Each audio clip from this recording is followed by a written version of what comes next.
মা ছাড়া মা হওয়া কঠিন এই কথাটা আসলেই অনেকটাই সত্য। যারা মায়ের থেকে অনেক দূরে থাকেন, বিশেষ করে প্রবাস জীবন করছেন, প্রবাসে বসবাস করছেন, তাদের কিন্তু এটা বুঝতে আর বাকি নেই। কারণ মায়েরা তো অনেক দূরে। আমার মা এখন বাংলাদেশে, আমি ফ্রান্সে, অনেক দূরত্ব। তো এইবার আমার প্রেগনেন্সি জার্নিতে আমি আমার মাকে অনেক মিস করেছি। বিশেষ করে কিছু খেতে মন চাইলেই আমি কাউকে বলতে পারিনি যে আমি খাবো। রুহির বেলায় আমার এগুলো নিয়ে কোনো চিন্তা করতে হয়নি। আমার প্রেগনেন্সি জার্নিটা কীভাবে শেষ হয়েছে আমি টেরও পাইনি।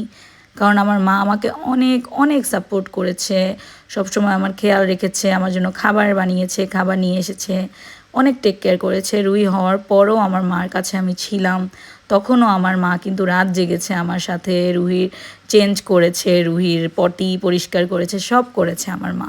এগুলো না কখনো কেউ পূরণ করতে পারবে না, মায়ের জায়গা কেউ নিতে পারবে না। কিন্তু তবুও বলতেই হবে, এই ইউরোপ জীবনে আমার হাজব্যান্ড আমাকে অনেক সাপোর্ট করেছে। আমার প্রেগনেন্সিতে আমার হাজব্যান্ড আমাকে অনেক টেক কেয়ার করেছে, কারণ সে বুঝেছে যে আমি আমার মাকে মিস করছি এবং এখানে আমাকে টেক কেয়ার করার মতো সে ছাড়া কেউ নাই।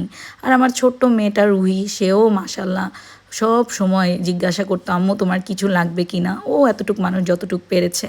তো আমার হাজব্যান্ড আমাকে অনেক টেক কেয়ার করেছে, রেগুলার চেক আপে নিয়ে গেছে, শরীর স্বাস্থ্য খোঁজ খবর রেখেছে, রান্না বাড়ায় হেল্প করেছে, পায়ে ব্যথা হলে পা টিপে দিয়েছে। এর থেকে বেশি আর কি চাই বলেন একটা ওয়াইফ হিসেবে হাজব্যান্ডের কাছে? এটাই অনেক বড় পাওয়া। এজন্য আমি আসলে অনেক কৃতজ্ঞ, আলহামদুলিল্লাহ।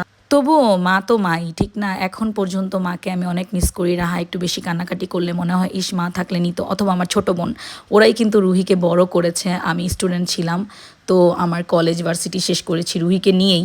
তো আমার মা বোন অনেক সাপোর্ট করেছে, তো ওদেরকে আমি অনেক মিস করি। আর রুহি যে নর্মাল ডেলিভারি হয়েছে এটাও আমার মায়ের হস্তক্ষেপে। আমার মা ধরতে গেলে একরকম চ্যালেঞ্জ করে আমাকে নর্মাল ডেলিভারি হয়েছে, যে হবেই নর্মাল ডেলিভারি, কেন হবে না নর্মাল ডেলিভারি? ডক্টর বলেছিল সি সেকশন লাগবে, তো লাগেনি।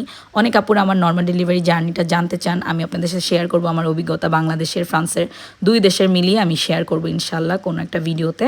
আর সকল মারা সম্মানিত, সি সেকশন হোক নর্মাল হোক, সবাই কিন্তু কষ্ট করে বাচ্চা জন্ম দেয়। কষ্ট ছাড়া মা হওয়া যায় না। কিন্তু আমার যেহেতু নর্মালের অভিজ্ঞতা রয়েছে, আমি এটা নিয়ে কথা বলবো ইনশাল্লাহ, যেহেতু আপনারা অনেক জানতে চেয়েছেন।